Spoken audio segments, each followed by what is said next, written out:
Pronto. Agora está melhor? Certo.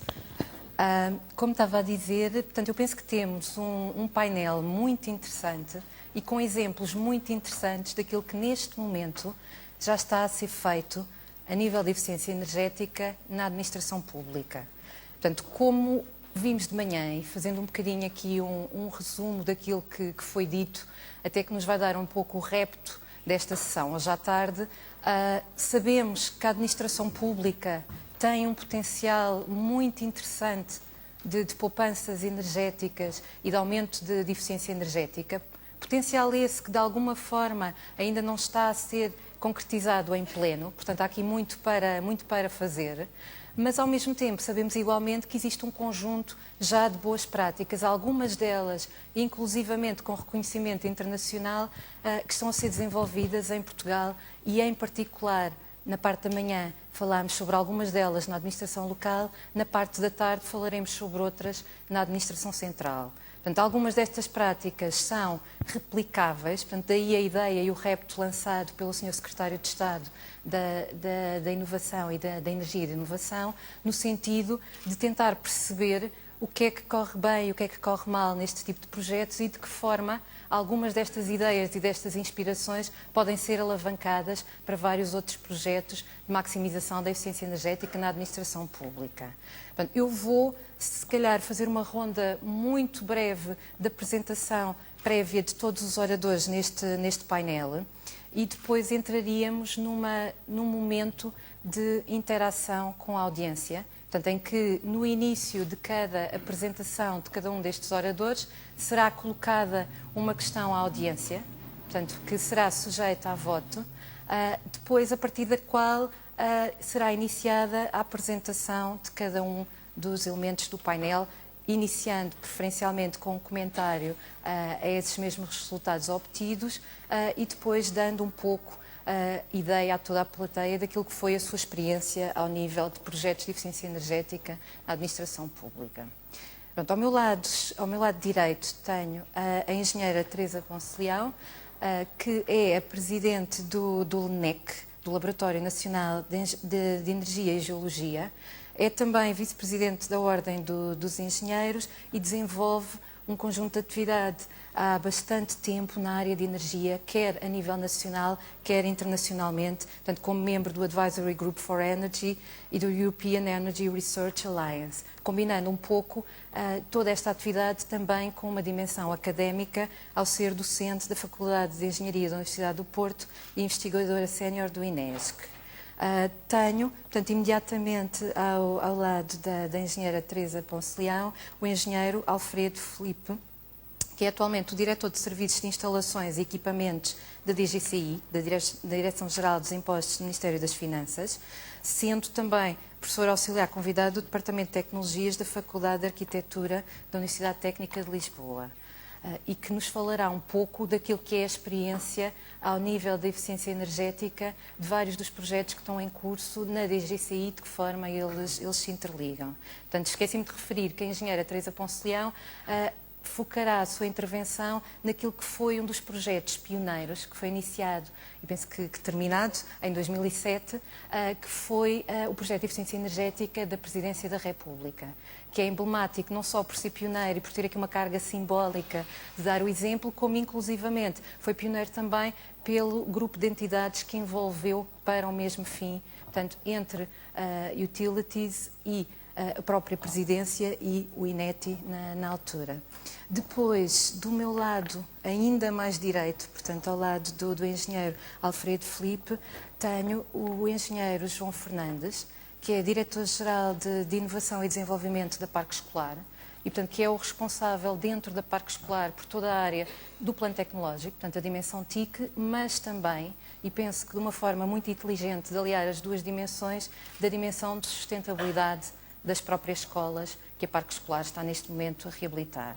Ao lado dele temos o engenheiro Fraga Carneiro, Portanto, que dentro da parque escolar é a pessoa responsável pela parte dos sistemas de gestão técnica centralizada e por tudo que são as dimensões, se quisermos, associadas a várias daquelas áreas-chave que nós identificámos até já durante a manhã em algumas das intervenções como sendo áreas prioritárias e onde se consegue maximizar de forma eficiente a parte de eficiência energética. Portanto, eu sem mais delongas passaria para a primeira questão, à audiência, que eu penso que depois servirá um pouco para também poder estimular o debate que teremos de 15 minutos no final da sessão. Esta acaba por ser uma pergunta um pouco global, e um pouco global que acaba por ser aplicável a todos os casos que temos aqui em apresentação, é qual a principal motivação para iniciar um projeto de eficiência energética na administração pública. Portanto, a questão do cumprimento de legislação, como vimos há pouco, que é determinante e é um incentivo determinante para haver algum grau de projetos de eficiência energética, redução de custos, aumento de eficiência, otimização de recursos ou redução de emissões de CO2. Portanto, o tempo que têm do vosso lado direito está a contar e a ideia é poderem votar naquela que acharem que seria a principal motivação para a administração pública iniciar um projeto, neste momento, na área da eficiência energética.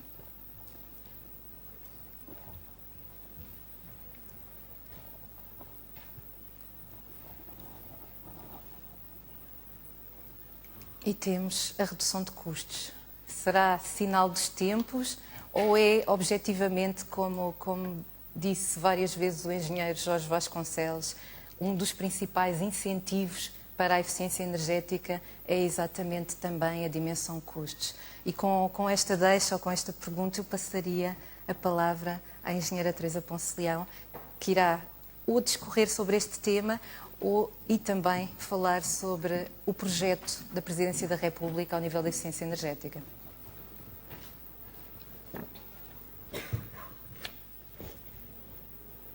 Onde é que eu falo? Para aqui? Tanto faz. Gostaria de começar por cumprimentar a APDC por todas estas iniciativas, onde esta se insere e que de facto são tão importantes para a sensibilização de todos os stakeholders nesta área. E gostaria de agradecer o convite que me foi endereçado. Indo direto à pergunta que foi colocada, antes de entrar na minha apresentação, eu diria que, de facto, se olharmos para a sustentabilidade, nós temos que fazer melhor, com um contributo bom para a sociedade e com bons resultados também em termos económicos.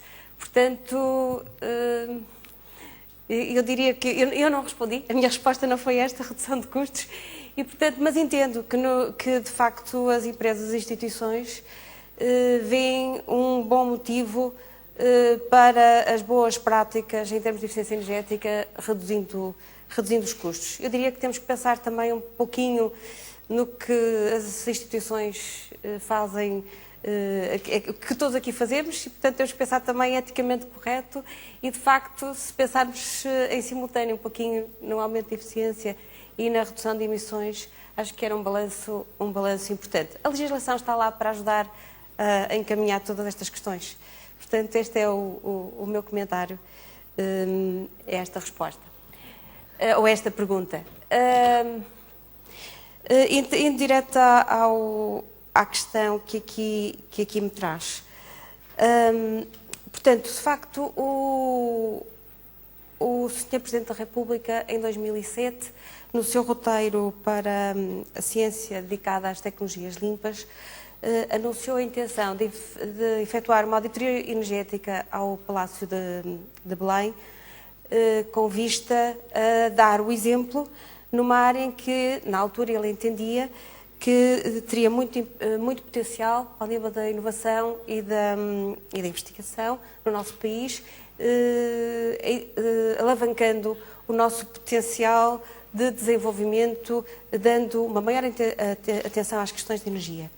Portanto, nessa altura, o Sr. Presidente da República convidou o INETI para coordenar esta auditoria e eu aqui faço só um pequeno parênteses. Eu estou aqui na qualidade de responsável pelo LENEG, que é a instituição que herdou as competências do INETI nas áreas de energia e geologia e, por isso, Portanto, no fundo, a componente INETI que colaborou neste trabalho transferiu-se para o Laboratório Nacional de Energia e Geologia. O INETI, e agora o LNEG, é uma instituição com provas dadas nestas preocupações, por um lado, de eficiência energética, porque tem por obrigação, é a sua missão, é uma das componentes da sua missão, contribuir para a eficiência energética com novos projetos, novos contributos e inovação ou transferência de tecnologia na área de eficiência energética, mas tem uma preocupação já de longa data. É pena não estar aqui o professor Oliveira Fernandes, mas já em final de 2006, nós tivemos uma audição a pedido da Comissão, eu agora não sei exatamente os termos, de Economia e Desenvolvimento Social da Comissão Europeia, onde reunimos ainda no INETI um conjunto de intervenientes no país e na Europa, e onde na altura foi convidado o professor Oliveira Fernandes, e em que o tema era precisamente este: qual o papel das TIC para benefício da eficiência energética. Portanto, isto já é uma preocupação nossa antiga. Também, mais recentemente, o LNEG, o INETI e agora o LNEG fazem parte da European Energy Research Alliance, que tem lançado, são uma rede de laboratórios de Estado realmente inovadora, porque estão um conjunto de laboratórios de Estado europeus e trata-se de uma rede aberta que tem vindo a colaborar em conjunto, que tem lançado um conjunto de joint programmings na área da investigação, tem sido considerado pela Comissão Europeia como um dos alicerces, um dos pilares do SET Plan, que o Sr. Secretário de Estado hoje falou de manhã, e onde dois desses joint programmings onde nós estamos envolvidos são precisamente as Smart Cities e as Smart Grids, que tanto precisam da integração das tecnologias da informação e da comunicação para alavancar a eficiência energética. Portanto, indo direta agora ao tema, se não tenho ali a minha moderadora a chamar-me a atenção, eu tenho aqui, começo aqui por um extrato de um relatório de 2009, que não é para ler em detalhe, é apenas para mostrar que, na sequência do trabalho pedido pelo Sr. Presidente da República ao INETI, que foi um trabalho pioneiro, como disse a doutora Carla, porque envolveu não só o INETI, mas também a Galp e a EDP, e posso-vos dizer que o grupo funcionou muito bem e, portanto, com muito bons resultados. Portanto, foi um trabalho colaborativo, que também por si só se figura um exemplo, mas na sequência desse trabalho, que teve a sua conclusão em 2008, o Sr. Presidente da República tem vindo a acompanhar o desenvolvimento dos resultados. E, portanto, muito recentemente tivemos conhecimento do relatório do final de 2009, onde depois no final podemos ver que se podem apontar algumas dúvidas ou algumas necessidades de uma maior intervenção, mas de facto é uma boa prática monitorizar. Foi o que se falou aqui hoje de manhã, e de facto medir e monitorizar é a palavra-chave para qualquer atividade nossa, porque o que não se mete não existe. Portanto, acho que isto demonstra uma boa prática. Os objetivos da auditoria energética ao Palácio de Belém eram, como qualquer auditoria, a caracterização energética do Palácio de Belém e das suas diversas componentes do edificado do Palácio de Belém, a determinação das oportunidades do uso racional de energia e de redução de custos. Aproveitou-se também para fazer uma inspeção às condições de segurança das instalações energéticas que não tinham tido vistorias já há algum tempo. Igualmente, o zelar pela qualidade do ar ambiente das instalações, através do diagnóstico da qualidade do ar e emissões, e a identificação, no final, de oportunidades de medida. Foram objeto de análise o Centro de Documentação e Informação, o Palácio, a Residência Oficial e os edifícios da Presidência. Houve, digamos que algumas diferentes abordagens entre estes diferentes edifícios, mas eu não vou detalhar, porque acho que não é o objetivo desta apresentação. Vou falar no Palácio de Belém como um todo. A metodologia de trabalho foi sempre acompanhada pela Presidência da República e baseada nos tempos de referentes indicados pela Casa Civil do Sr. Presidente. O trabalho, como já referi, foi repartido por várias instituições, onde o INETI coordenou e teve um papel relevante ao nível do comportamento térmico dos edifícios, do aquecimento das águas sanitárias, da integração da microgeração, ao nível da análise à qualidade do ar, e é tudo. Mas todos estes trabalhos tiveram que ser interligados com os resultados da EDP e da Galp, que em muitos casos foram feitos em parceria com o INETI, como no caso do aquecimento das águas sanitárias da qualidade da qualidade do ar interior. Foram realizadas as análises à caracterização arquitetónica e construtiva dos edifícios, e aqui também não me vou detalhar sobre alguns dos resultados que vimos, mas ouvimos hoje o engenheiro Oliveira Fernandes chamar a atenção para a questão dos arquitetos e dos engenheiros eletrotécnicos. Eu não gostei muito dessa chamada de atenção, porque eu sou engenheira eletrotécnica, mas de qualquer forma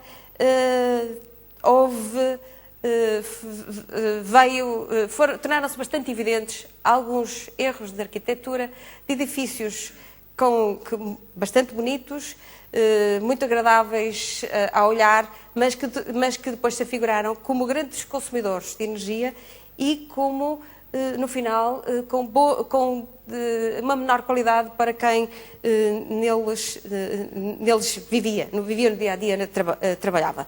E, portanto, isso verificou-se fundamentalmente relativamente aos edifícios mais recentes.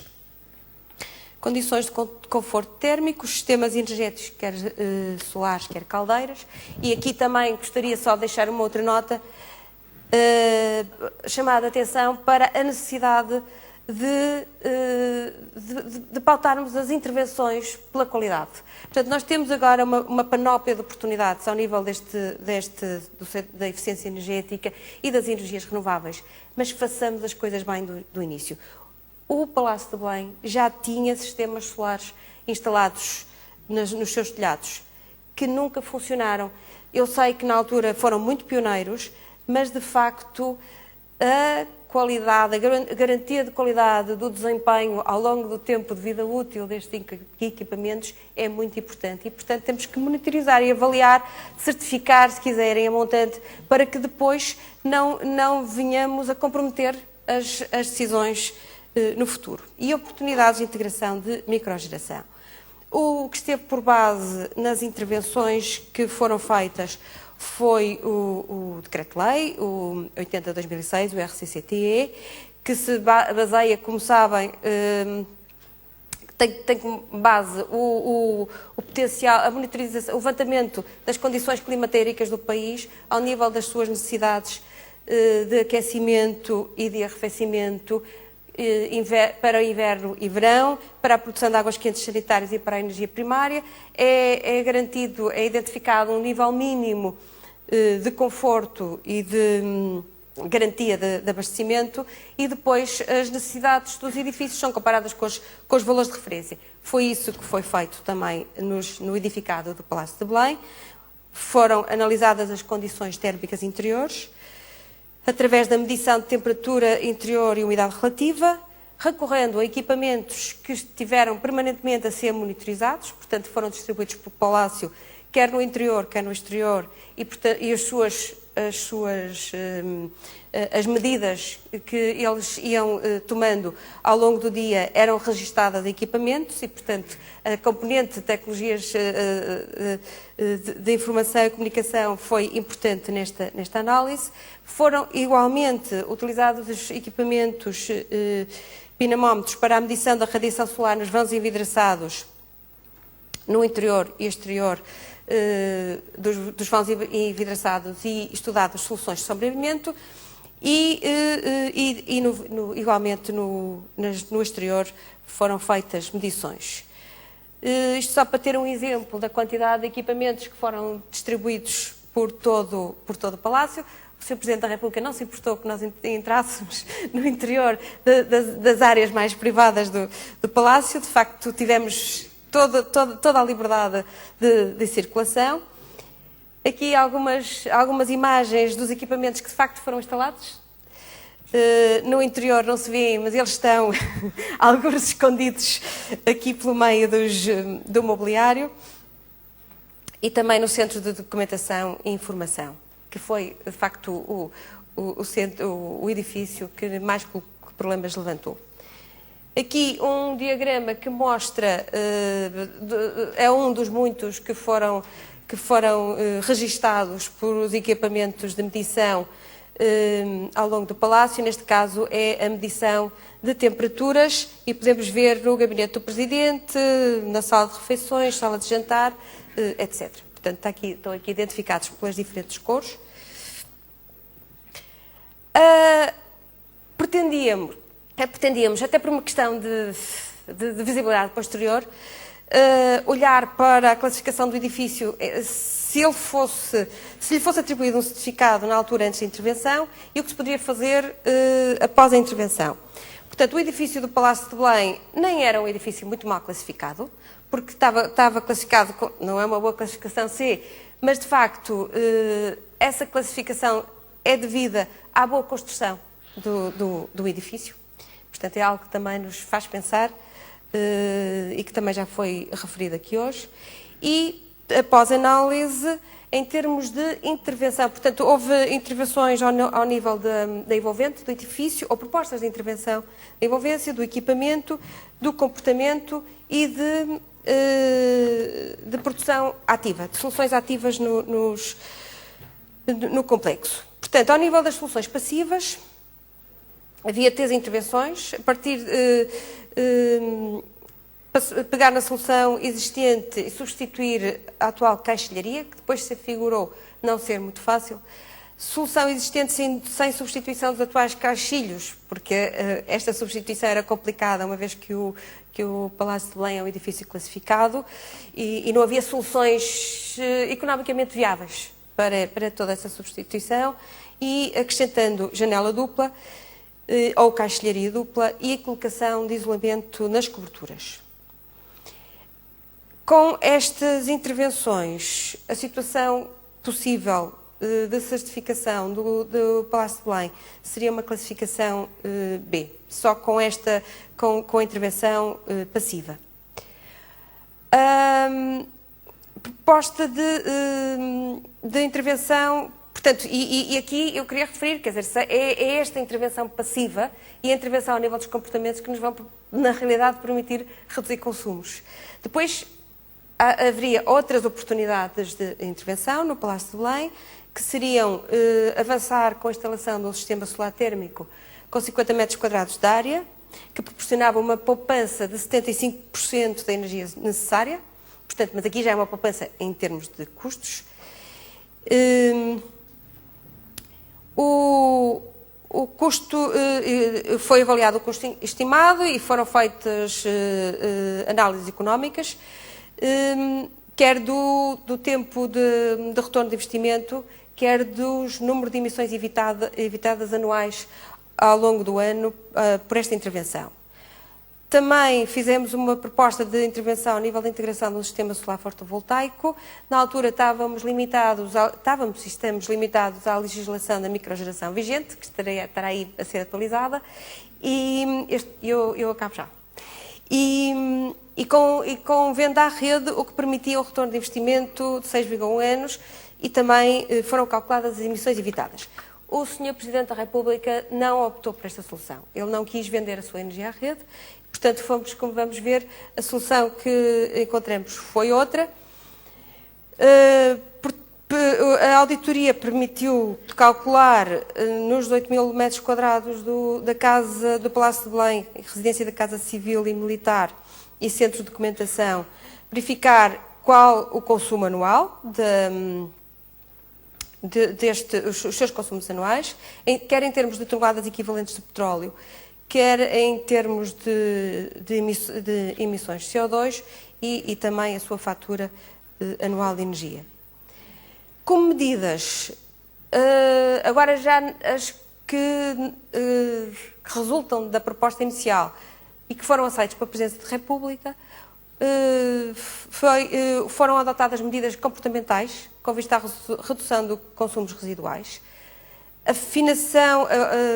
Efetuou-se a afinação de caldeiras de gás natural, porque a Galp tinha identificado fugas e, portanto, tudo isto foi corrigido.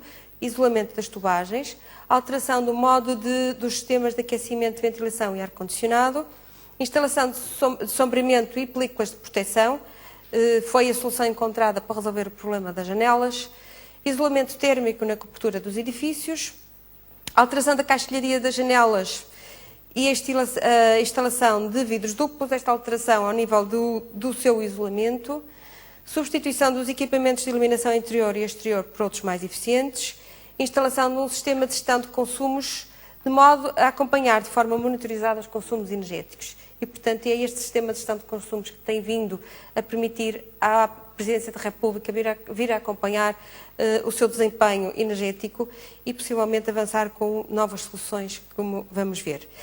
A instalação de um sistema de fotovoltaico de 5 kW, não estava limitada à legislação, portanto, foi esse que foi por esta potência que se optou, e mudança do tarifário de fornecimento de eletricidade. Conversão dos consumos de gás óleo para gás natural e, no total, estimou-se um investimento de 176 mil euros, pensando-se amortizar esse investimento em 3 anos. Na realidade, o que é que se passou? Portanto, o que se verifica ao fim destes 3 anos é que temos uma poupança de 50 mil euros, um pouco abaixo daquilo que estava estimado. Na realidade, o consumo de energia elétrica externa teve um processo pelo caminho.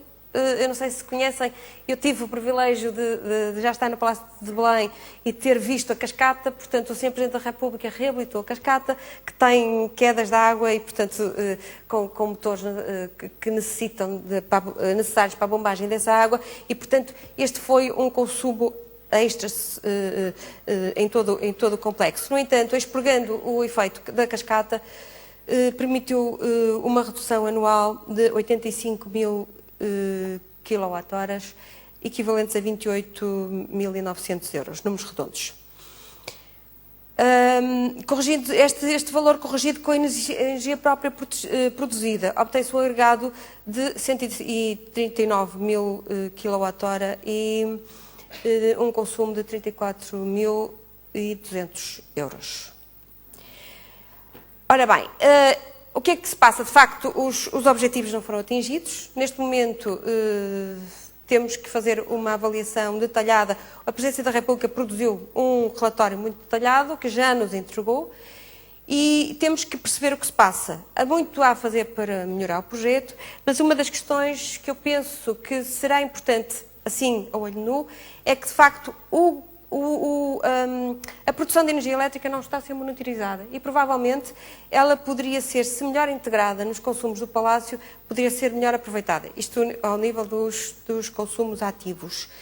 E, portanto, talvez um pouco mais, apesar da Presidência da República já ter optado por essa solução, investir na monitorização do seu desempenho energético, talvez um pouco mais de integração de tecnologias da informação e comunicação poderiam melhorar este desempenho e avançar com novas oportunidades de eficiência energética.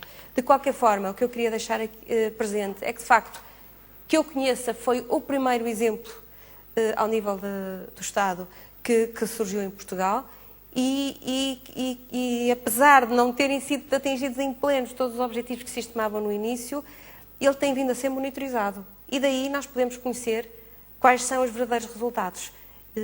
Portanto, acho que mais esta questão é, de facto, um exemplo em que o Estado deve seguir. Muito obrigada.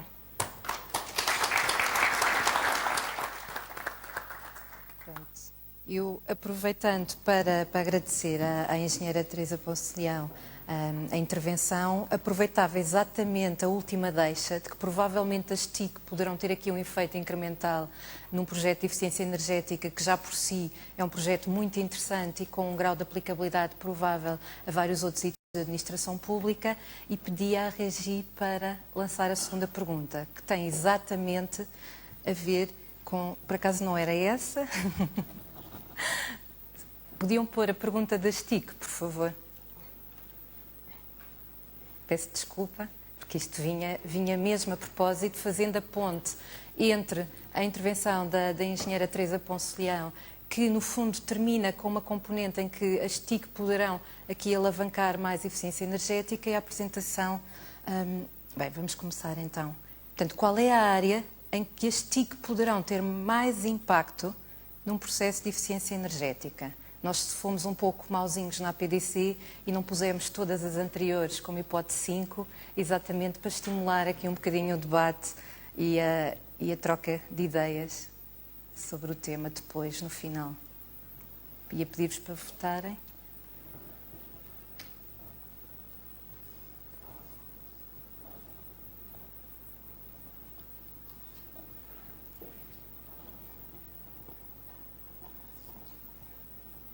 E agora, os resultados são interessantes. Nós estivemos exatamente a falar um pouco nisso antes desta sessão, do papel relevante das TIC na questão da integração de sistemas, com os claros 50% das percepções de todas as pessoas que estão neste momento aqui nesta sala no CCB, mas claramente também a dimensão de monitorização e controle.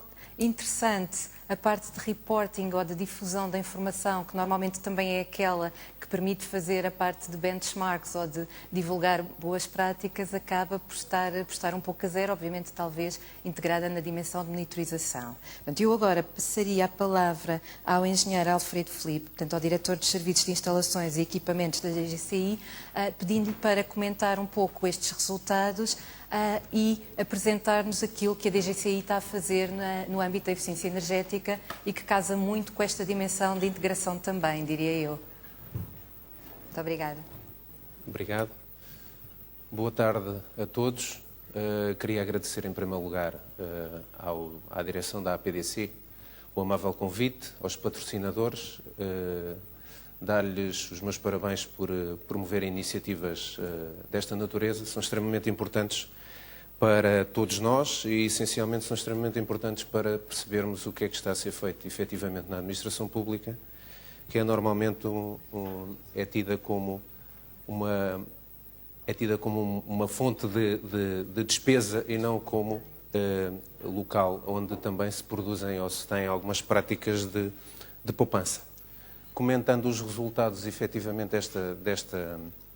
desta pergunta, obviamente que eu não podia concordar mais com as respostas, porquanto a apresentação que eu vou fazer é precisamente um sistema integrado de gestão de equipamentos e instalações e, portanto, sem essa integração, sem os TIC, sem a possibilidade de podermos integrar aqui um conjunto de valências, não era possível chegarmos a este produto final, que é este sistema que vos vou apresentar. Portanto, não podia estar mais de acordo. Acho que os TIC têm um papel importantíssimo nesta matéria.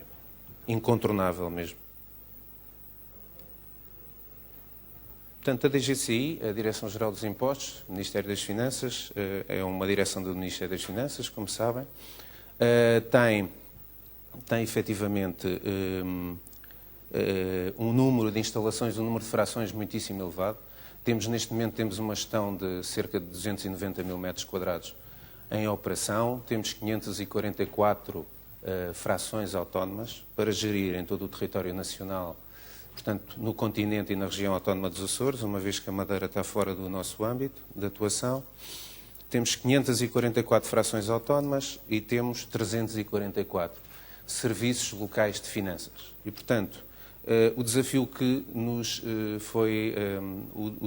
nós nos fizemos a nós próprios na direção de instalações foi, de facto, arranjar um sistema composto por um centro de controle que pudesse monitorizar o maior número de instalações possível e, portanto, com isso fazer a supervisão e o comando dos equipamentos e das instalações técnicas, fazer as leituras de tudo o que são consumos nessas mesmas instalações, porque, efetivamente, só com uma métrica nós conseguimos atingir os resultados e conseguimos perceber o que é que estamos a fazer e se o nosso trabalho está a ir na boa direção. Portanto, este sistema integrado teve como principais motivações uma otimização de recursos, redução de custos, obviamente, que era há pouco na pergunta que era feita, na resposta que foi dada para a maioria de vós, é efetivamente assim, quer dizer, esta motivação, redução de custos na administração pública tem um peso ainda enorme, sempre teve e ainda tem e agora está atual, não é? Mas de qualquer maneira nós não podemos deixar de nos preocupar com a segurança e com a centralização de facto da informação para podermos assim tomar decisões.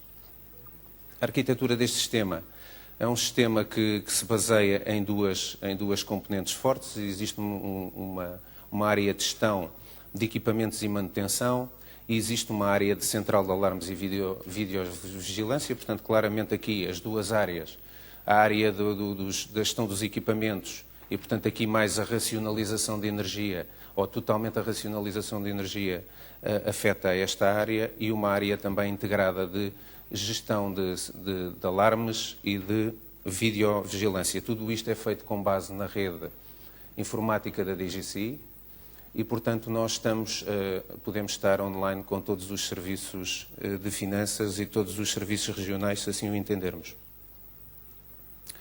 Portanto, a arquitetura do sistema é baseada numa consola de controle que permite tratar de forma unificada todos os alarmes que são gerados no sistema e que varrem todas estas áreas que vêm desde da intrusão à detecção de incêndios, passando pela videovigilância, a gestão da rede elétrica, a gestão da energia, a gestão técnica da energia, que inclui também toda a iluminação exterior, toda a climatização e ventilação e, portanto, todos os consumos e a otimização de consumos que estão a ser feitos por via desta climatização, desta renovação de ar, que hoje é obrigatória por lei, como sabem.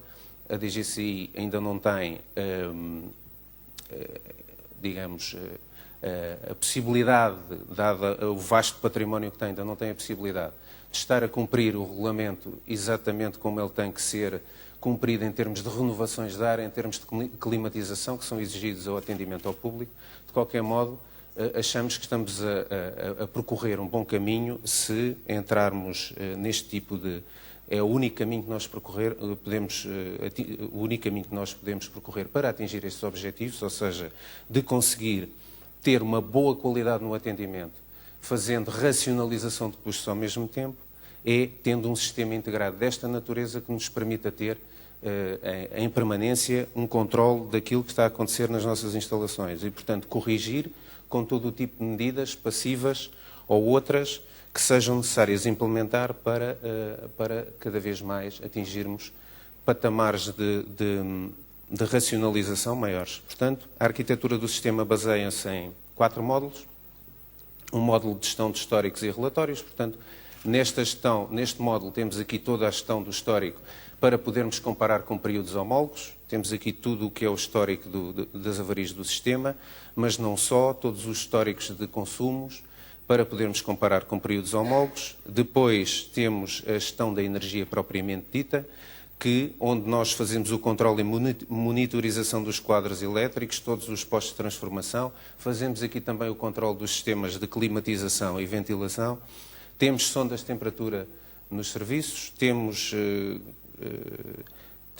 sondas de CO2 e, portanto, assim, através de uma comunicação online, nós podemos saber a cada instante como é que está a qualidade do ar da nossa instalação, mas não só, podemos saber a cada instante como é que está em termos de consumos, fazer aqui um balanceamento entre aquilo que é a qualidade do ar, do ambiente e, portanto, os recursos financeiros que temos de disponibilizar para que as instalações funcionem. Portanto, o terceiro módulo será uma gestão de segurança e videovigilância e o quarto módulo a gestão dos equipamentos e instalações técnicas. Portanto, nós temos, como podem perceber, os 4 módulos integrados. Existem um conjunto de entidades que trabalham com estes módulos separados, são questões orgânicas próprias de cada serviço. Nós entendemos seguir por esta via. A nossa via é de integração total, é a integração do vídeo, portanto, da segurança, da gestão dos equipamentos e da gestão técnica da energia, podendo assim obter, e para os meios que temos, leia-se meios em termos humanos, conseguirmos fazer uma gestão eficiente do nosso vasto parque imobiliário. Portanto, temos em funcionamento, ligado com esta gestão de equipamentos e instalações, de facto um módulo de suporte helpdesk online, que desenvolvemos em parceria com a Direção-Geral da Informática Tributária, portanto a outra Direção-Geral que faz parte do Ministério das Finanças e que trata da parte da informática, em que foi desenvolvido um portal para os serviços, em que o nosso interlocutor, o chefe do serviço, neste caso, pode comunicar connosco diariamente quais são as avarias que se estão a registar nessas instalações, quais são os problemas que essas instalações estão a ter, se existe alguma coisa anómala, se existem alguns aspectos que podem estar a correr menos bem nas instalações, e diariamente ele pode-nos fazer esse reporte através de um portal que está à disposição para comunicar connosco a via eletrónica e nós podermos integrar depois essas queixas nesta gestão de equipamentos e instalações técnicas, melhorando aquilo que houver a melhorar, chamando ou dando ordens de serviço a fornecedores que nos prestam a manutenção dos serviços. Temos, efetivamente, uma cobertura nacional de manutenção de instalações que é feita por distritos e, portanto, essa manutenção tem que ser gerida, tem que ser acompanhada e só com um sistema integrado desta natureza em que nós possamos ter os nossos resultados e possamos comunicar depois de uma forma rápida e eficiente com os nossos prestadores de serviços, só assim dizia, podemos caminhar para um processo de intervenção mais rápida e muito mais racional. Portanto, isto são os principais ecrãs do sistema. O sistema tem um conjunto de valências e, portanto, essas valências têm connosco. Para essas valências temos connosco um conjunto de parceiros que têm vindo a desenvolvê-lo connosco e, portanto, dentro das suas áreas têm vindo a dar o seu contributo e a fazer um esforço para que todos estes módulos sejam devidamente integrados para que este sistema, de facto, se possa chamar efetivamente um sistema integrado de gestão. Portanto, nós podemos gerir, como vos disse, não só os equipamentos de ar-condicionado, como podemos gerir a ventilação e o desempenho dos quadros elétricos e, por conseguinte, os consumos que estão a acontecer no momento nas instalações. Com isso podemos tomar diversas decisões, podemos fazer intervenções remotas, podemos chamar um determinado serviço e fazer uma intervenção remota, caso ela se consiga fazer sem recurso ao nosso prestador de serviço, à nossa empresa de manutenção. E, portanto, só com esta medição que temos a possibilidade de fazer hoje, relativamente aos consumos que estão a acontecer nos serviços, nós conseguimos aqui uma redução de custos bastante assinalável, porquanto a nossa relação com a entidade que nos fornece a energia nunca mais será a mesma, diria eu, não é? Porque com este tipo de informação constante, nós estamos, ou vamos estar à altura de poder conversar de outro modo com a entidade que nos vai fornecendo a energia em todos os aspectos, quer na energia realmente consumida, quer na potência que nós vamos contratando, não é? Portanto, estes são vários ecrãs que o sistema tem. Neste caso concreto, nós podemos interagir diretamente com os equipamentos de ar-condicionado e, portanto, verificar se os equipamentos estão on ou se estão off. Se estão on, estão aqui com contorno verde, se estão off, estão sem contorno verde. Temos uma indicação de filtros colmatados, portanto, esta é claramente uma atividade que nós podemos ter como proativa, ou seja, gostaríamos que no futuro os chefes dos serviços de finanças não nos fossem confrontando com o facto dos ares condicionados terem os filtros sujos e nós podermos fazer tomar essa iniciativa nós próprios, sermos mais proativos, é para isso que trabalhamos. E, portanto, sabendo que um destes equipamentos tem o filtro colmatado, nós podemos entrar em contacto imediato com a empresa que nos presta o serviço e fazer a limpeza dos filtros. Temos aqui um quadro que nos dá uma ideia daquilo que se passa em termos desta unidade em concreto para a temperatura do ambiente, portanto, leitura da temperatura, um set point de temperatura que é extremamente importante, ou seja, nós chegamos à conclusão que, efetivamente, temos que ter um controle centralizado deste tipo de situações, deste tipo de informações, e de decisões, mais decisões, porquanto nos serviços há sempre um desacordo enorme e temos observado um desacordo enorme e isso é muito prejudicial, digamos, para o desempenho energético do edifício. Há uma falta de acordo local entre os funcionários sobre a temperatura a que a instalação deve estar. E, portanto, como devem imaginar, em tantos serviços, são 344, que nem todos ainda têm a felicidade de ter ar-condicionado e ventilação, como vos disse, mas aqueles que já têm, já são bastantes, já há um investimento bastante significativo. Os que já têm, uma das coisas primeiras que observamos é que há um desacordo total quanto aos graus, a temperatura, não é? E, portanto, como há um desacordo grande na temperatura que a sala deve estar, estão a imaginar, se isto não for centralizado e se não for gerido centralmente, o funcionário, quando passa, carrega para 20 graus, o funcionário a seguir, quando passa no sentido contrário, carrega para 25. Já assisti pessoalmente a essa situação e, portanto, vejo justificar claramente que estas questões, estas decisões têm que ser tomadas num posto de controle centralizado. Sendo que isto não é uma decisão consensual, mesmo dentro da DGCI, eu sei que não é, mas, de facto, enquanto responsável das instalações, acho que é o caminho. Ou seja, há um conjunto de parâmetros que nós temos que controlar centralmente. Sob pena de, nesse desacordo que existe entre as pessoas, e temos, para perceberem, temos um universo de 11 mil funcionários na nossa Direção-Geral, nesse desacordo que surge diariamente entre as pessoas, nós acabamos por ser muito ineficientes do ponto de vista energético. Só no desacordo, nem vamos falar em mais nada, quer dizer, nem vamos falar em medidas que têm que ser tomadas, medidas passivas ou outras que têm que ser tomadas nas nossas instalações. Só no desacordo está muita da perda de energia. Portanto, medir para gerir é um lugar comum. Eu não tive de manhã, mas este medir para gerir, penso que não deve haver ninguém nesta sala em desacordo. Quer dizer, nós temos de ter métricas para podermos perceber para onde é que vamos, quais são as decisões que vamos tomar. E, portanto, para racionalizar custos com energia e não só, nós temos que ter ferramentas de medição que nos vão comparando períodos homólogos. E no caso da energia, que é o que me traz aqui, o painel de racionalização de energia, nós temos efetivamente de comparar registros do ano anterior num determinado serviço de finanças, com um determinado número de equipamentos, com os registros do ano seguinte para o mesmo serviço de finanças e com este sistema perceberam com certeza que nem fazemos essa comparação anual. Nós agora podemos fazer essa comparação mensal ou até semanal para aqueles serviços que são mais duvidosos e onde a fatura energética começar eventualmente a crescer.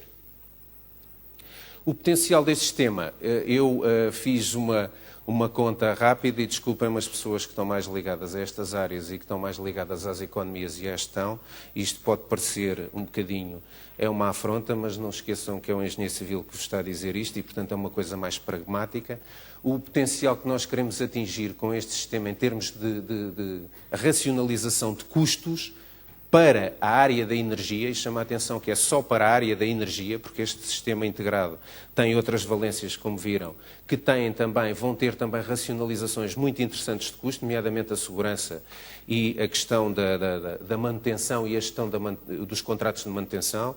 Só para a energia, nós estamos a falar de gastos energéticos de uma forma continuada, trabalhando com o sistema, estando todos os dias a tirar outputs desse sistema, e afinando em cada dia, afinando em cada semana, em cada mês este sistema, nós estamos a pensar ter ganhos nos primeiros anos na ordem dos 10%, passando aos anos seguintes para ganhos que podem ir até aos 15%. Portanto, para uma fatura energética que na DGCI anda na ordem dos 3 milhões e 600 mil euros por ano, nós temos aqui um objetivo. É um objetivo que pode parecer muito ambicioso, mas não devemos desistir dele, mesmo quando achamos que o objetivo é ambicioso. Nós queremos chegar aos 360 mil euros de poupança anual em energia para a energia, só para a energia, este sistema teria um payback de 10 anos. Acontece que, e não me vou debruçar sobre esses aspectos agora aqui porque não é o fórum, fui chamado de facto para falar de gestão energética e racionalização energética. Acontece que quer a segurança, quer a gestão da manutenção trazem este retorno financeiro, o retorno do investimento para valores em termos de anos muito inferiores. Eu fiz umas contas só para a parte da energia. Portanto, isto liberta-nos recursos. E é isso que é importante, liberta-nos recursos para podermos investir em melhor qualidade de atendimento ao público e, portanto, não é a questão de vem o Ministério das Finanças, vem a Direção-Geral dos Impostos, é para poupar e não dá nada, não é? Aquela máxima que mais ou menos perpassa na cabeça de toda a gente quando se fala da DGCI. Não, nós vamos poupar em energia e vamos poupar em segurança e vamos poupar em manutenção para investir na qualidade das instalações, que são, no fundo, o contacto que nós temos com os contribuintes e os contribuintes, uma vez que são, digamos, e desculpem a expressão, obrigados, entre comas, a estarem presentes muitas vezes nas nossas instalações, o mínimo que lhe devemos é qualidade ambiental. Portanto, a evolução do sistema, eu terminaria com a evolução do sistema e terminaria dizendo que esta evolução faz sentir com mais, é muito mais importante a evolução do sistema no que diz respeito a esta área que ainda não está desenvolvida convenientemente, que é a bidirecionalidade da comunicação com as centrais de alarmes. Esta bidirecionalidade vai permitir que nós, na DGCI, passemos a controlar, com o tal posto de operador central, passamos a controlar todos os serviços que têm alarme de intrusão e, portanto, nós com 3 seguranças, 24 sobre 24 horas, conseguimos verificar qual é o estado da segurança das nossas instalações sem necessitarmos de estar a desperdiçar, ou a desperdiçar não será o caso, a gastar recursos financeiros com seguranças ou um segurança em cada instalação ou 2 seguranças em cada instalação, porque quem está aqui que tem empresas sabe que esse custo é muito grande. Portanto, eu terminaria deixando esta frase, que é de um professor da AES, uma escola de negócios aqui em Lisboa, que eu apanhei, digamos, encontrei no Expresso do dia 12 de junho, quando estava a pensar nesta apresentação, e porque conheço o professor também, pedi-lhe autorização para colocar lá esta frase que eu acho que é uma entre muitas frases que podem dizer sobre a racionalização energética e a poupança de recursos, mas que acho que ilustra bem aquilo que são os tempos que correm, não é? Muito obrigado a todos.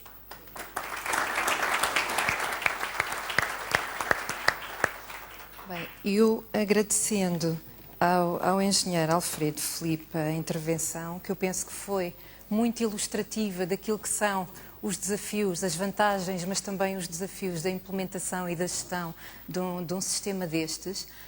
Eu passaria um pouco, fazendo essa ponte, para os nossos 2 próximos oradores. Antes de mais, com um pedido. Portanto, um pedido de, nos 15 minutos disponíveis, terem uma excelente integração para termos a otimização desse recurso ultra escasso, que para além da energia é também o tempo. E vou colocar a pergunta, quer dizer, é uma pergunta, eu ia dar aqui um preâmbulo. A parque escolar normalmente é mais conhecida pela intervenção na vertente passiva a nível da reabilitação de edifícios e na parte, se quisermos, do betão ou da engenharia civil, mas o que é um facto, e a pessoa que temos aqui connosco hoje como orador, representa também a dimensão da parque escolar na dimensão do pensamento das próprias medidas ativas de eficiência energética. E, portanto, eu aqui dou um pouco a hipótese de haver aqui uma terceira escolha face a esta pergunta, que é quais as medidas com maior impacto, que entendem que têm maior impacto no aumento da eficiência energética nos edifícios da administração pública. Portanto, a vertente das medidas passivas, mais vocacionadas para a dimensão infraestrutura, ou a dimensão de medidas ativas, mais vocacionadas para a questão mais comportamental, ou ambas. Portanto, aqui há, objetivamente, as 2 hipóteses. E têm algum tempo para responder.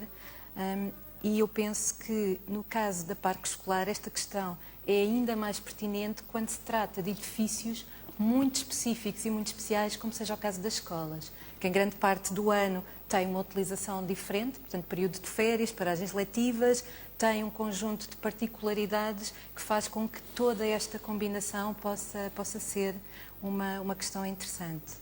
Pronto, e cá temos medidas ativas, provavelmente também decorrente de alguma parte da plateia estar mais direcionada, ou pelo menos mais na área das tecnologias, talvez, ponto de interrogação, mas claramente também a ideia que ambas as medidas, ou provavelmente a conjugação entre medidas de eficiência energética na área do edifício e das infraestruturas propriamente ditas, com medidas mais vocacionadas para a dimensão de comportamento, monitorização, fazem a diferença. Eu vou começando por perguntar, e se calhar até antes da intervenção, se algum dos 2 gostaria de comentar um pouco estes resultados que temos aqui.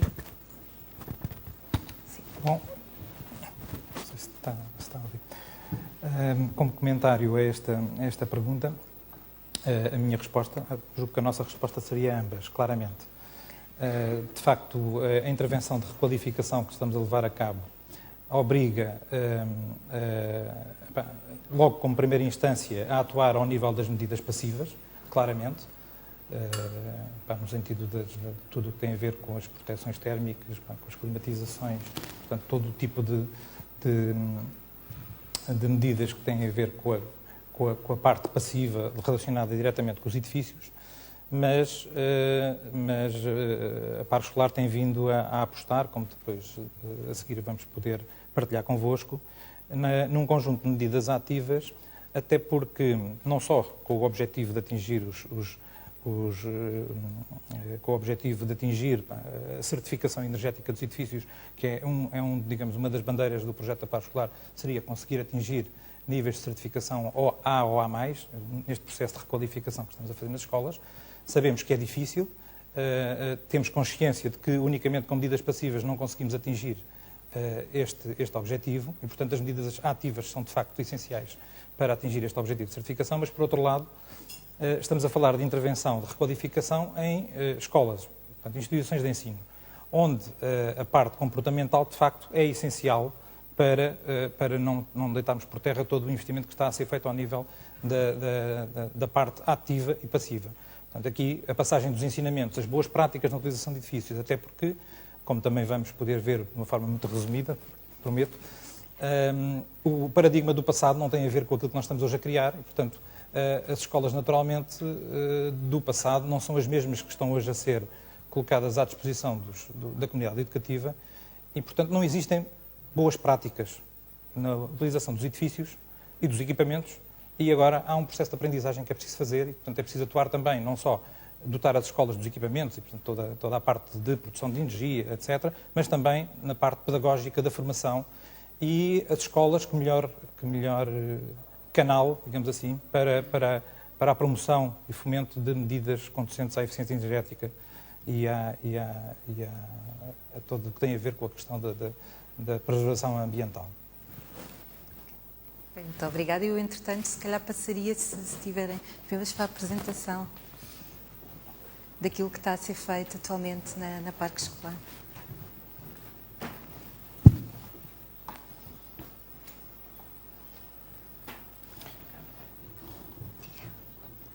Bom, eu começava por agradecer à APDC esta oportunidade de partilharmos convosco o projeto da Parque Escolar. Pedia também as nossas sinceras desculpas pelo inconveniente criado à APDC e à organização e às pessoas presentes pela ausência do engenheiro João Sintra Nunes, que estava previsto estar aqui em nosso lugar. Esta contingência obrigou-nos a internamente procurar aqui um arranjo de partilha de conteúdos e, portanto, eu vou começar por fazer um enquadramento do projeto da Parque Escolar, para vos dar uma ideia geral do que é que estamos a fazer. O meu colega, o engenheiro Fraga Carneiro, que é o diretor de instalações especiais da Parque Escolar, depois irá explicar-vos um pouco mais das componentes técnicas. Eu voltarei aqui mais apresentação para partilhar convosco algumas experiências, de uma forma muito resumida, de um projeto onde estamos envolvidos, com especial enfoque na componente de introdução das TICs na gestão eficiente dos edifícios. Bom, a Parque Escolar foi criada em março de 2007, na sequência da identificação pelo Governo de uma carência grande ao nível do sistema de ensino. Portanto, a aposta do Governo é claramente nesta vertente da competência, da formação profissional, etc. E a constatação, se já não era evidente, é que as instituições de ensino não estavam preparadas, do ponto de vista das instalações, para fazer face a este desafio, que é preparar Portugal para o futuro. E, portanto, aqui de uma forma muito resumida, a resenha histórica do sistema de ensino e dos edifícios escolares ao longo dos tempos está resumida em três grandes momentos. Um momento que acontece na época de 30, onde aparecem os primeiros liceus, portanto, onde a formação secundária começa a ganhar, a dar os primeiros passos. Estamos a falar de 10 edifícios que foram construídos até 1935, portanto, aqueles edifícios históricos. Depois temos uma segunda vaga, digamos assim, de edifícios escolares mais direcionados para o ensino industrial, técnico, administrativo. Portanto, são aquelas escolas industriais que foram aparecendo ao longo do Estado Novo até 1968. E após essa data de 68, é claramente a propagação do ensino secundário a todos os estratos e portanto, a todas as camadas sociais, onde se faz um grande investimento na construção de novos edifícios escolares, com todo o tipo de tipologias. Vamos passar aqui um conjunto de fotografias, mas essencialmente, portanto, temos aqui o exemplo da escola que foi inaugurada no dia 24 de abril, e o Sr. Passos Manuel, uma requalificação profunda de um edifício histórico, mas independentemente da intervenção que foi sendo feita, dos grandes investimentos que foram feitos após 1968, a grande dificuldade do sistema de ensino foi sempre como manter estas instalações a funcionar de uma forma adequada, atualizá-la às necessidades do ensino, equipá-la, apetrechá-la, essas dificuldades todas que todos nós sentimos no dia-a-dia e que são muito mais sentidas quando voltamos a sentir necessidade de preparar a população juvenil para desafios diferentes daqueles que eram os desafios do passado e, portanto, prepará-los para o futuro. Portanto, temos aqui edifícios, os sinais de degradação, todos nós os conhecemos, e, naturalmente, em edifícios com estas características, não é possível desenvolver um ensino de qualidade e promover a competência e a excelência. E exemplos são muitos. Estamos a falar de um universo de 350, 360 escolas espalhadas pelo país e a decisão do Governo foi temos que dar a volta ao sistema, a este sistema, dar a volta aos edifícios e requalificá-los. Foi por essa razão que foi criada a Par Escolar. Esse é o principal objetivo da criação da empresa e, dessa forma, corrigir um conjunto de problemas funcionais, estruturais, dos próprios edifícios, dos equipamentos, dotar as escolas dos refeitórios, que muitas delas nunca tiveram, das instalações desportivas que nunca tiveram, e daquilo que se falou muito, com o aumento da necessidade de permanência nas escolas dos professores e dos alunos, dotar as escolas de espaços de trabalho para os professores, de espaços de trabalho para os alunos e para os professores, para além das salas de aula, que são obviamente necessárias e essas sempre existiram. Também esta intervenção pretende dar resposta a uma outra necessidade, que é o alargamento do ensino público obrigatório ao 12º ano, que não seria de todo possível com as escolas e com o número de salas que tínhamos até agora.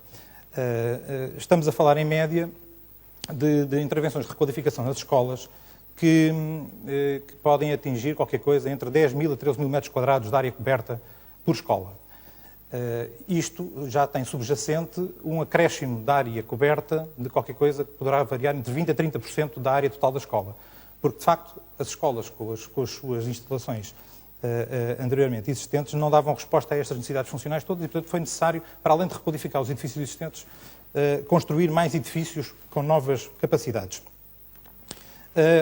Um dos papéis que as escolas, ao longo do tempo, foram perdendo foi exatamente esta importância da sua proximidade à comunidade envolvente. Foram nos sítios onde apareceram alternativas, a comunidade acabou por recorrer às alternativas. Todos sabemos que no passado havia também, talvez há muitos anos atrás, quando eu era criança, havia a tradição das coletividades, das associações, portanto, havia um outro tipo de oferta de serviços e de atividades às comunidades em complemento das escolas. As escolas foram, ao longo do tempo, perdendo um pouco essa capacidade e agora, com este investimento, pretende-se também que, para além de reforçar a componente pedagógica das escolas, que as escolas possam trabalhar lado a lado com a comunidade envolvente e, portanto, partilhar com ela as suas infraestruturas, disponibilizar novos serviços, desenvolver eventos e, portanto, que a escola não seja fechada entre si, fechada dentro de si, mas aberta à comunidade. O modelo de negócio da Par Escolar assenta naquilo que se poderia chamar, de uma forma mais simples, uma parceria pública-pública. A Par Escolar é detida pelo Ministério da Educação e pelo Ministério das Finanças, portanto é uma entidade pública, é uma EPE, e o seu modelo de negócio assenta no seguinte: a intervenção, a escola, quando é selecionada para ser requalificada, integra o programa. Depois de ser feita a intervenção de requalificação, a escola passa a constituir património da Par Escolar, que assegura, mediante contrato com o Estado, a sua conservação e manutenção, portanto, logo neste primeiro acordo, durante 30 anos. E, nesse acordo, são estabelecidos níveis de serviço que a Par Escolar tem que cumprir perante as escolas, que é o seu cliente, a partir daí, a escola e a instituição. A escola e a instituição deixa de se preocupar com as instalações e com os equipamentos, passa a ser um utente de um edifício equipado que a Par Escolar tem que manter e garantir que é disponibilizado com um nível de serviço que está contratado. Este novo modo de olhar o sistema de ensino, que não tem nada a ver naturalmente com o passado. As escolas no passado, quando precisavam de fazer intervenções de pequenas manutenções, tinham que recorrer aos seus fundos próprios, porque não havia fundos do Ministério da Educação para fazer face a qualquer tipo de despesa. Têm que se concentrar hoje, e podem hoje concentrar-se naquilo que é essencial, que é o ensino, que são as competências, que é a comunidade, os alunos, e despreocupar-se com este assunto. É isso que nós pretendemos. Isto obriga, naturalmente, a criar um sistema complexo de gestão de processos, de reparação, de manutenções, revisões. Bom, uma situação que estamos hoje a começar a viver, começamos a ter escolas a funcionar, como vamos ver mais à frente, aqui na planificação da nossa intervenção. E, naturalmente, toda esta intervenção, se estamos a tentar resolver um problema funcional, que é o objetivo da empresa, que é requalificar a escola, dotá-la de capacidades para enfrentar o futuro, as outras são medidas. Uma das medidas que nós temos como objetivo principal é, vamos fazer uma escola sustentável, ambientalmente integrada. Hoje confrontamos todos os dias nas nossas intervenções com a necessidade de fazer tratamento de produtos altamente tóxicos que foram utilizados na construção das escolas no passado. Portanto, isto é um problema que é transversal a todas as escolas. Isto hoje já não acontece. É completamente impossível. Portanto, todos os produtos e os materiais que são utilizados são materiais perfeitamente selecionados e conhecidos e, portanto, não existe esse problema. Bom, mas podemos somar a esta cadeia uma série de outros assuntos relacionados com o ambiente e, desde logo, salta ao problema dos consumos de energia elétrica.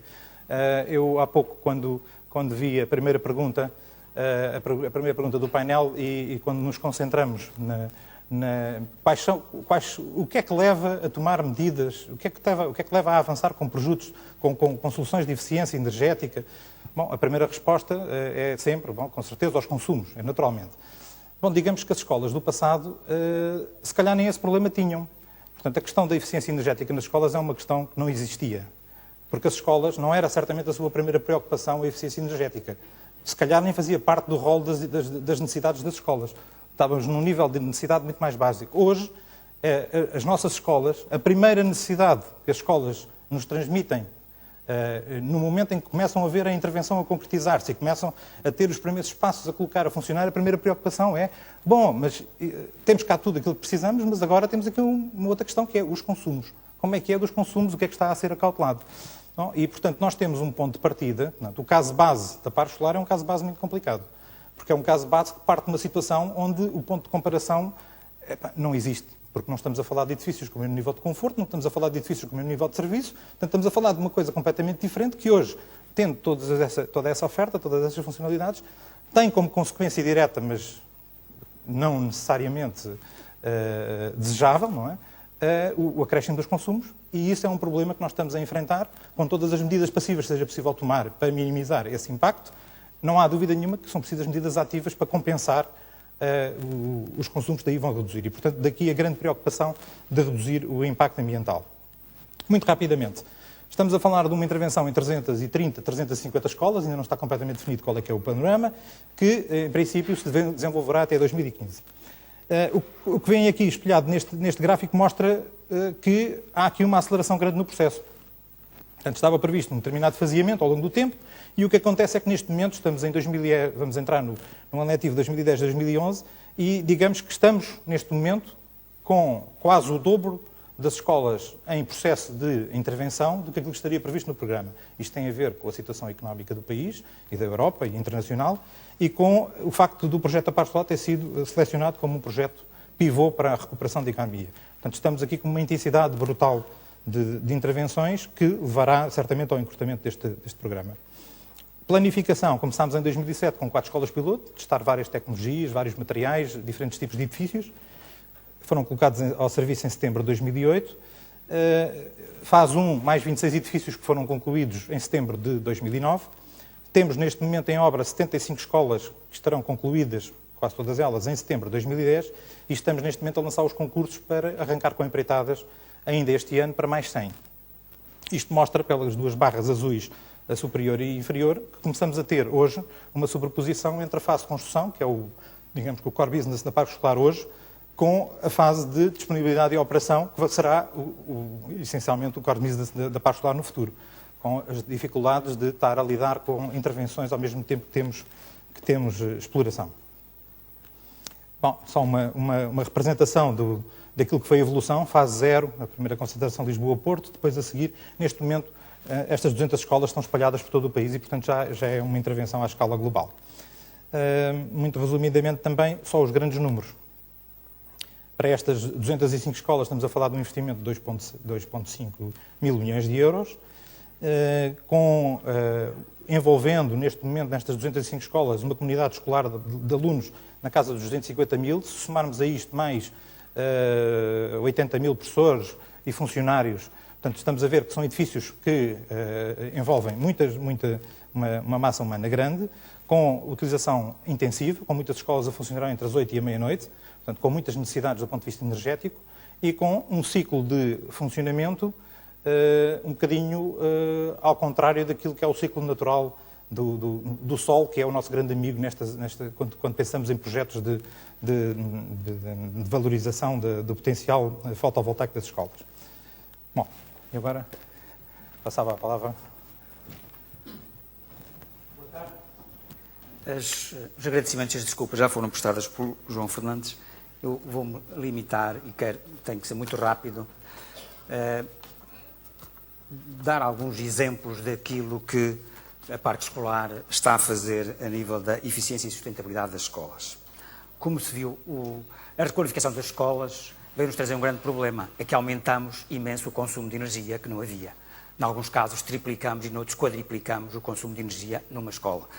Não só pelo aumento da área, mas pelo conforto ambiental, higrotérmico, pela qualidade do ar interior, que não existia de todo em qualquer escola. Isso levou-nos a ter que racionalizar muito as medidas a tomar a tomar na escola. E, portanto, os sistemas passivos e ativos e a racionalização dos mesmos são fundamentais nisto. Neste momento, os sistemas de iluminação aplicados na escola são sistemas de elevado rendimento. Cumprimos rigorosamente os normativos do RCCTE no que respeita aos isolamentos térmicos e envidraçados. O aquecimento de águas sanitárias é feito obrigatoriamente por painéis solares térmicos no caso dos balneários. Procuramos que os sistemas de climatização tenham elevados rendimentos e performance. Temos uma gestão centralizada para os sistemas da AVAC de iluminação e, do modo geral, para a escola. E, aliás, de encontro ao que disse o Engenheiro Alfredo Filipe, é a intenção da parte escolar centralizar também essa monitorização das próprias escolas e ensaiamos algumas novidades, como o aproveitamento geotérmico para a climatização e a mini geração elétrica nas escolas por sistemas fotovoltaicos. Como já disse, um dos requisitos a ter em conta são os sistemas solares térmicos obrigatórios em todas as escolas. Aqui era apenas um esquema de princípio que não tem interesse, temos que ser mais rápidos. E no que respeita ao sistema solar fotovoltaico que se pretende implementar nas escolas, haverá um melhor desempenho energético a nível do RCES, não só a classificação, a categoria das próprias escolas, mas a produção de energia, a redução dos custos da escola com a eletricidade nesta primeira fase, porque já vamos ver a seguir, implementamos uma primeira fase de autoconsumo que está em 5 escolas piloto e uma segunda fase que a parte escolar pretende implementar já com centrais de alguma dimensão, com venda à rede. A manutenção é, como sabem, relativamente reduzida. Para o sistema solar fotovoltaico, uma coisa importantíssima seria a área disponível para a implantação do mesmo. No caso das escolas, de uma maneira geral, ela existe, temos imensas coberturas e imenso espaço, normalmente, para colocar os painéis fotovoltaicos. Portanto, esse problema não se põe, a não ser em casos como os liceus históricos, etc., que, enfim, aí, mesmo assim, procuramos ter, nem que sejam mini-centrais, que foi o caso do Liceu Passos Manuel, em que temos uma mini-central, mas até aí provamos que é possível implementar nessas escolas centrais pequenas. No caso das escolas, o autoconsumo é pouco interessante, porque o grande rendimento destes painéis, destas instalações, é exatamente nos meses em que a escola tem menor consumo, que é os meses de verão em que está fechada. Portanto, daí a necessidade absoluta de a escola ter que vender à rede essa energia. Na primeira fase, estão a ser implementadas em 5 escolas, 3 em Lisboa e 2 no Porto, um sistema de fotovoltaico de cerca de 20 kW pico e ainda um sistema eólico mais por uma questão pedagógica do que propriamente para a produção de energia, porque são centrais de 5 kW pico e está em regime de autoconsumo. Aqui é a instalação piloto já colocada na escola Dom Dinis, portanto, a eólica e a fotovoltaica. Numa segunda fase, e aquilo que é a pretensão da parte escolar, a ambição da parte escolar, é equipar todas as escolas, cerca de 350 escolas, com um sistema fotovoltaico com uma média de 140 kW pico instalados por escola, com venda total à rede e, eventualmente, uma componente mini eólica, mas nesse caso para fins pedagógicos. Temos escolas em que têm cursos de energias renováveis e, nesse caso, também isso é importante. Nesta segunda fase, e será esta a ambição, vamos ver se podemos concretizá-la, nas 350 escolas, com uma média de 140 kW pico, teremos estimado uma produção total anual estimada de 75 GWh, com várias vantagens. Temos uma produção descentralizada, portanto, evitando a necessidade de reforço de redes de transporte. A produção em cada escola, em média, será, conforme o tipo de escola e o local do país, será entre 20% a 35% do consumo total de energia estimada. No total, uma não emissão de 35 mil toneladas equivalente de CO2 anuais. Por outro lado, temos ensaiado algumas soluções, neste caso, a Escola Gabriel Pereira em Évora, num sistema geotérmico, baseado, aliás, no sistema Solar 21 do INETI, em que não temos ainda dados, começou a funcionar há muito pouco tempo, mas que estamos a monitorizar para daqui, enfim, a um ano, podermos ter alguns resultados. Isto são algumas fotografias do sistema instalado na Gabriel Pereira. E agora apenas aqui o projeto Connect Urban Development Lisboa do... Mais rápido, não podia ser.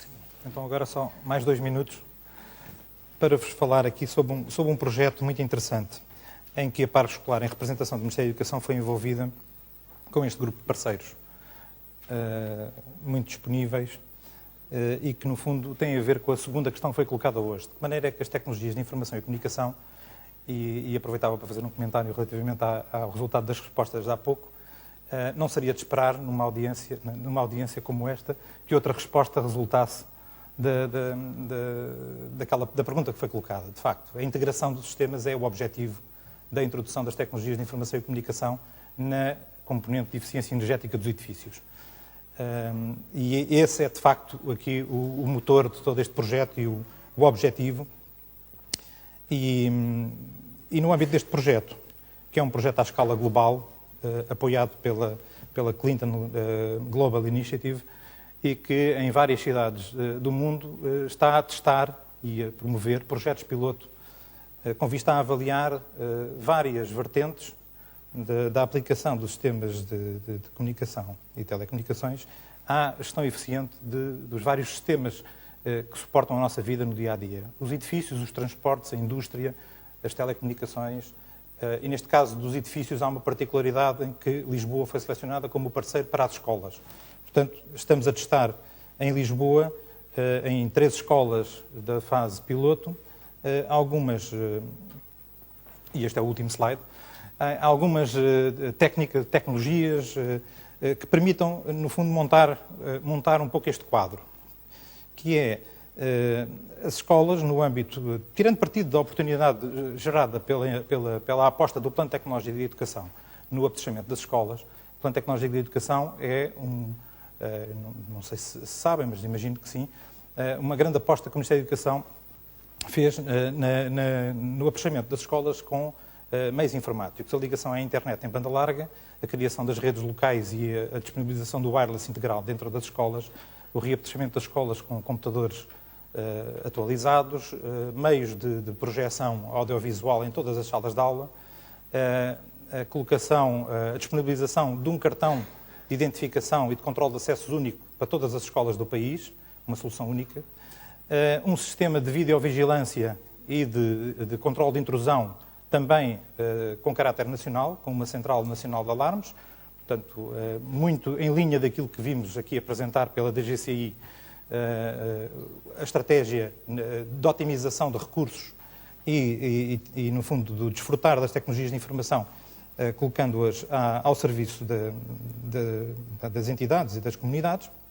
Portanto, tirando partido de todo esse investimento e, em simultâneo com a intervenção que a Parque Escolar está a fazer ao nível do abastecimento dos edifícios, com a instalação de centrais de gestão técnica da componente de AVACs e iluminações, estamos a desenvolver em parceria com, neste momento ainda em particular, com grande intensidade, com a Cisco e com a Schneider, a desenvolver soluções que permitam fazer a integração de todos estes sistemas, pô-los a comunicar e conseguir definir não só fazer a monitorização, o report, mas acima de tudo a integração e a gestão centralizada de todos os sistemas e equipamentos das escolas, tendo sempre presente os seus consumos energéticos, as poupanças que são conseguidas com a implementação de sucessivas medidas e políticas que temos vindo a fazer. O projeto começou na prática no princípio de 2009, já conseguimos incorporar tudo o que é componente ativa de rede,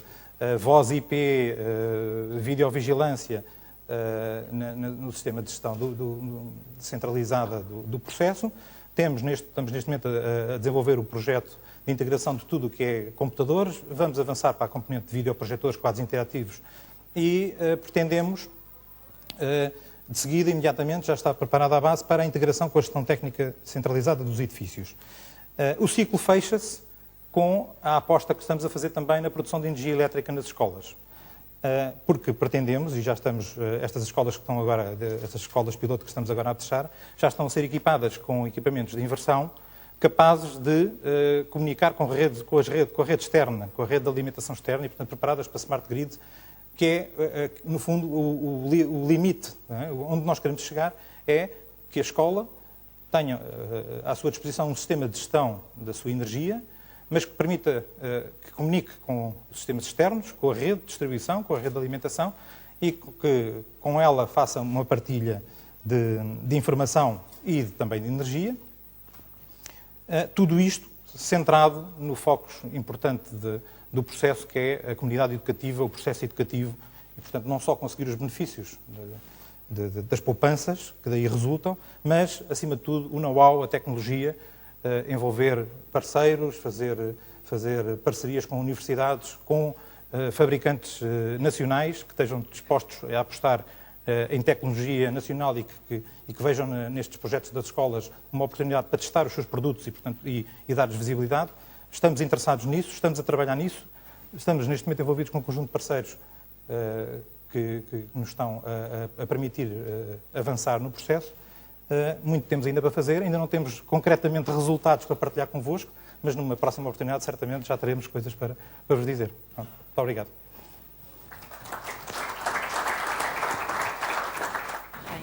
Obrigado, e eu sem mais delongas, até porque nós estamos num momento em que o próximo painel, inclusivamente, já devia ter começado, apesar de termos tido também algum atraso da parte da manhã e no almoço.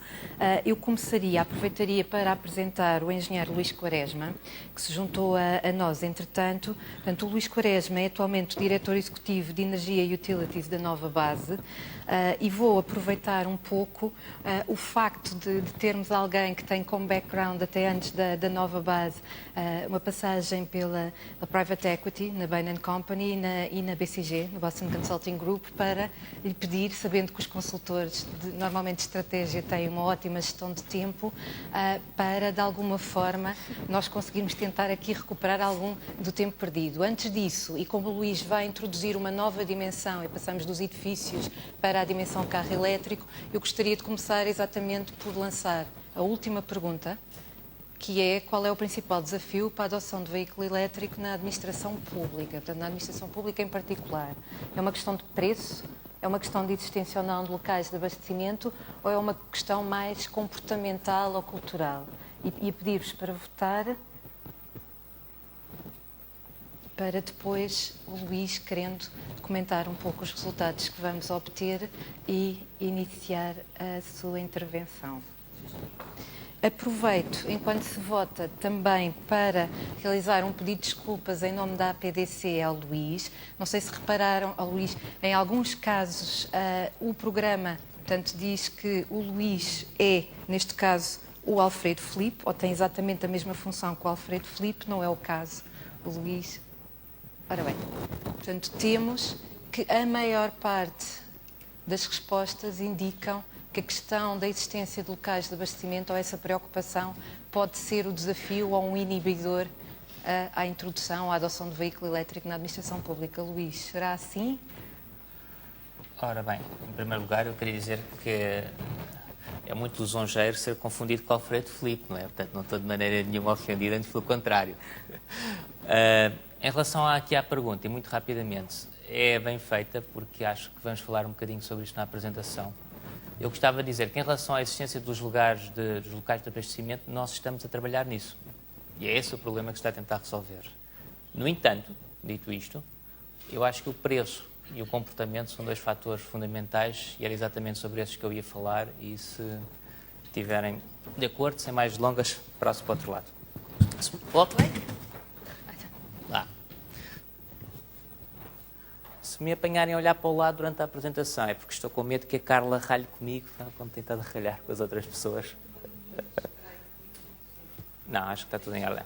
Ora bem, nós esta manhã penso que já falámos sobre dois aspectos muito importantes da mobilidade elétrica, que é o impacto que têm os veículos elétricos sobre a pegada de CO2, que é uma questão importante, e também o facto de, isto é uma questão um pouco mais controversa ou um pouco mais complexa, o facto de a forma como os veículos elétricos utilizam energia ser mais eficiente do que os motores de combustão normais.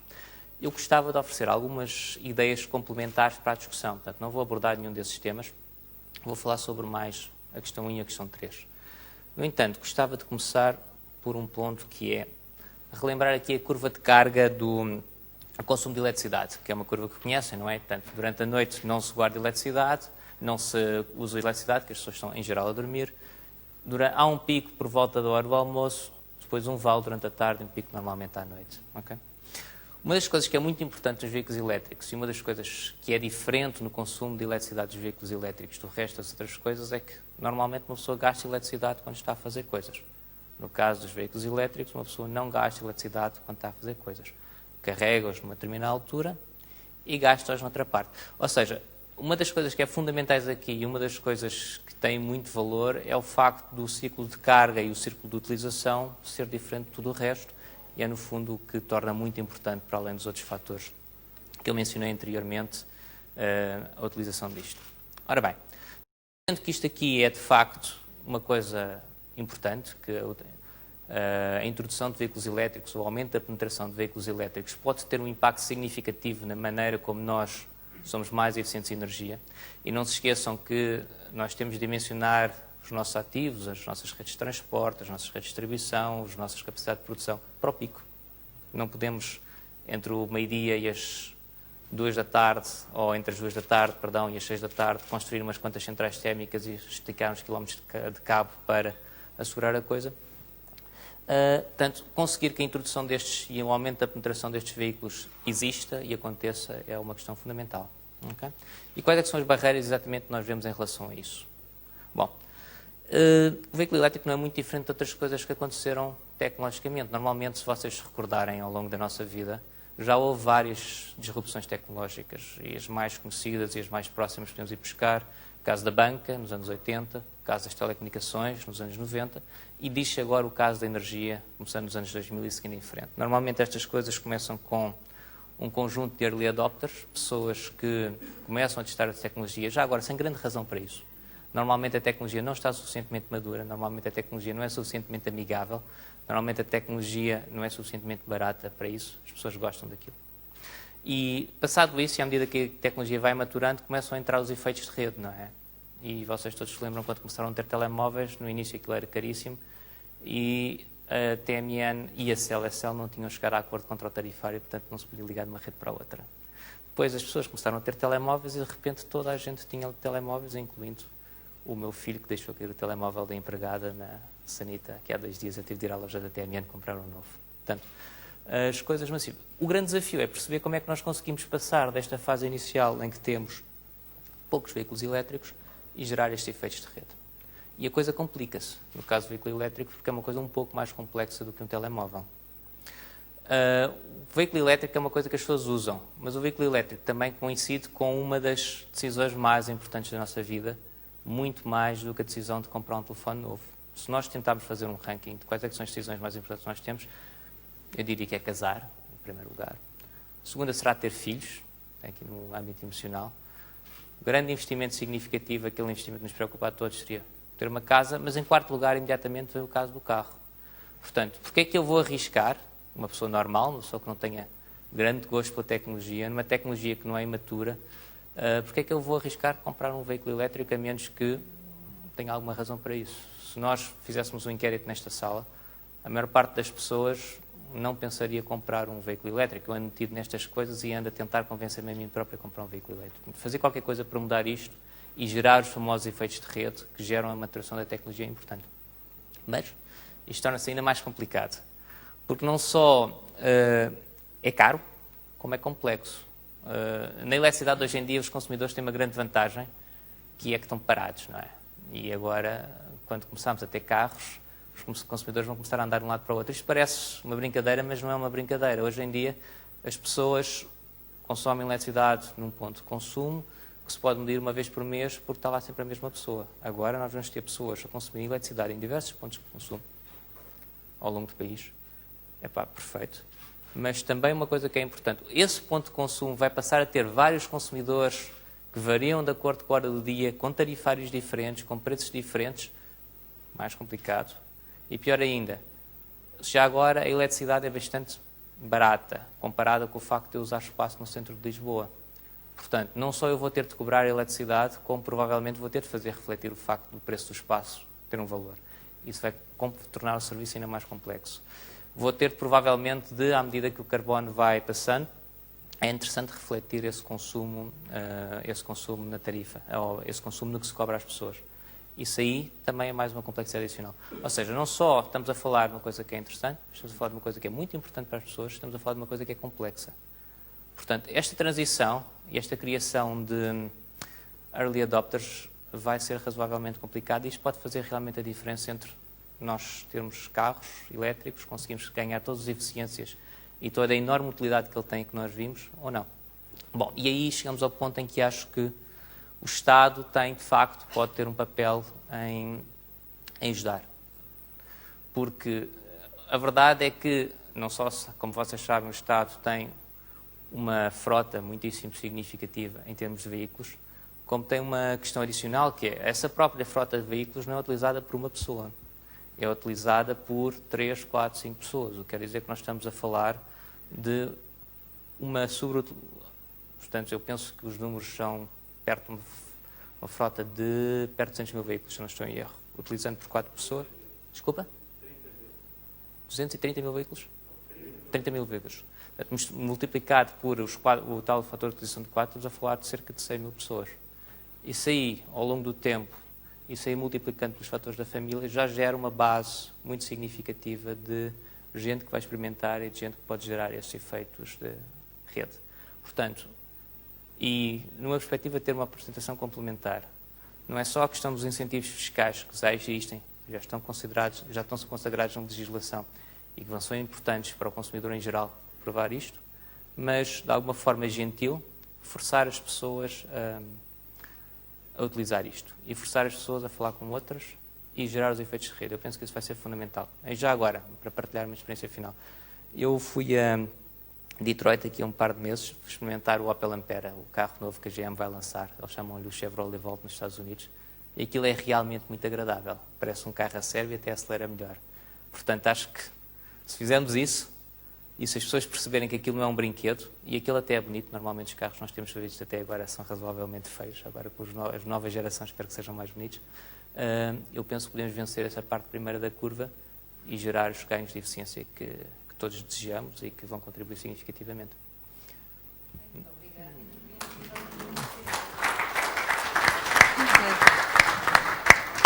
Bem, e penso que tinham noção de que teríamos um momento de perguntas e respostas e debate aberto à audiência, mas dado o adiantado da hora e para não atrasarmos a próxima sessão, portanto, o que eu sugeriria seria o intervalo de 10 minutos, portanto, já validado com a PDC, e encontramos-nos aqui às 4h40 para retomar a sessão, agradecendo antes disso aos vários oradores e aos exemplos fantásticos que trouxeram para enriquecer o debate. Penso que estarão disponíveis para qualquer qualquer pergunta e resposta ou debate na hora do coffee break. Muito obrigada.